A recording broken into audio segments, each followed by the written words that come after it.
is just as important as the notes you choose.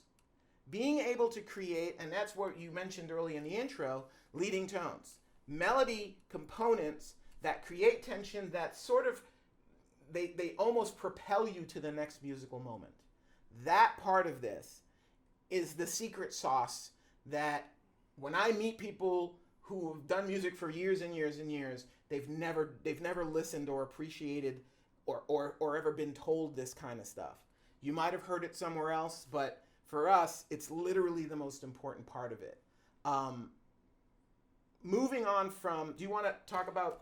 Actually, I was just going to interject that to me, when I'm writing melodies, I'm always looking for that moment of the melody that just lands that perfect, it's that, I call it the factor, where you just, the way that, in all great songs, you have that moment where it's like, wow, it just goes and goes, and then that one note lands just with the perfect chord change, and it just like, that to me is just the essence of great melody writing. I remember when Imogen Heap came out with the, whatever that song is. What was that? Do you remember that song? The Imogen Heap song? What was it called? Oh, the one with the vocoder? Yeah. Yeah. Oh, yeah. Can't remember the name of it. Yeah. But holy moly, when that thing came out, and even Jason Derulo had to sample it, but that one part of it where it gets to the,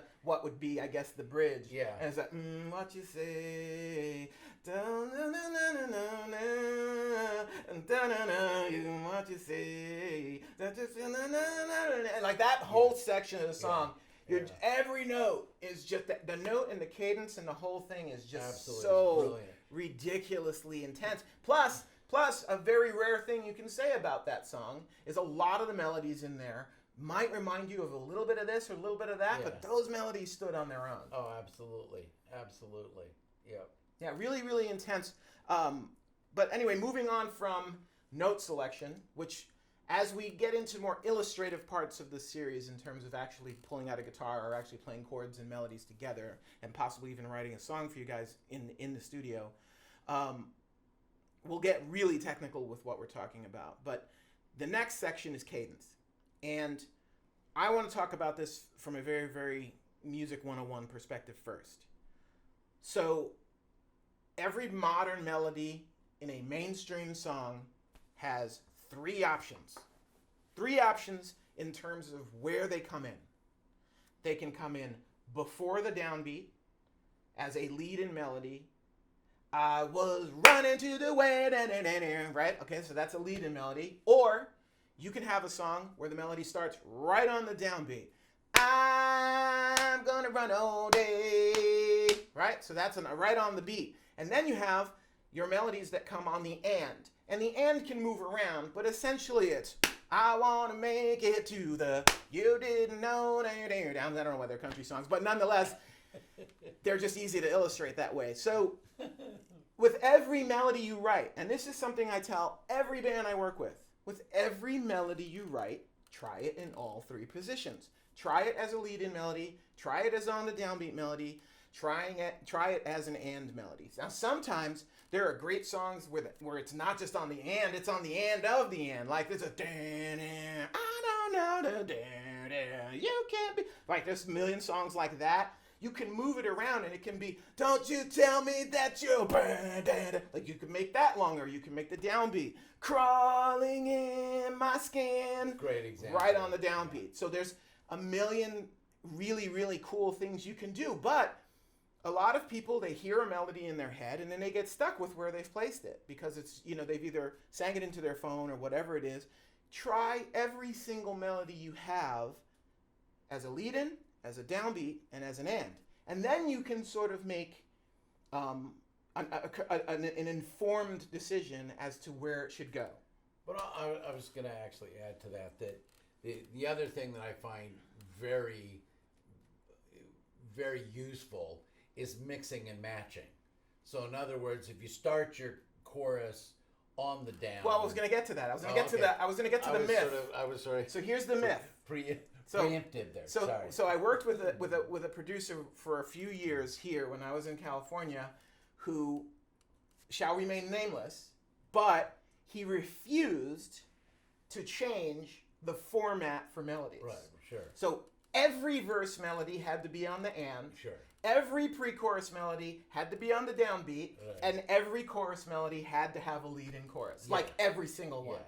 And his logic was, well, it makes it feel like the song is getting more pertinent, more energized, Right. if you follow that, which is complete ridiculousness, Yes. because there's only a bazillion examples that go against it.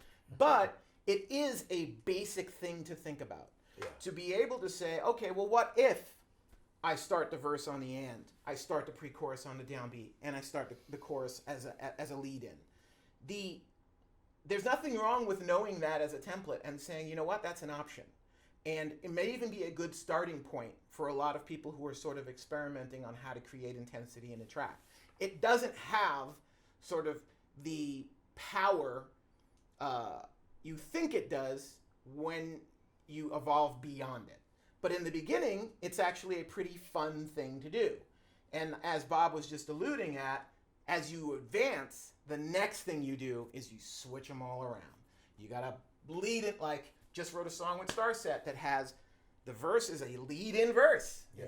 And not only is it a lead-in verse, but it's a lead-in verse before the intro music has stopped. Well, I was about to say that's one of the things that I love, and I've done quite a few times, is that I love that feeling where dead silence, you hear the and boom, you know, it's like it's this sort of, it sets the emotional stage right from the get-go. Absolutely. Of having that voice on its own, and then off you go. Yeah. But I agree 100% that I love the concept of mixing and matching, you know. Yeah, So, and just to understand that's we're just talking about where to start the melody. Right. We haven't even gotten into different patterns to play with and different sort of things to do. Now, and they're all so interrelated to the last part of our introduction. And the last part of our introduction is, well, I didn't really talk about cadence, but obviously, if you're a musician at all, you understand the difference between a quarter note, an eighth note, a 16th, a 32nd, whatever. Basically, when you're trying to create a melody, it's a series of different shaped lengths, right? So you have two quarter notes, two eighth notes, and then a bunch of 16th notes, little things, and you just so it's wait, don't know what I'm gonna do because I really like that. I mean, that's stupid, but that's Right. literally Yeah. an illustration of Yeah. breaking it up into quarter notes, eighth notes, 16th notes. So the idea of understanding that, you're going to mix and match that to create Right. whatever it is. And a lot of that we do as songwriters viscerally. We just automatically sort of flow into things. And that, maybe that's a good segue point to get into the last part, which is lyrics.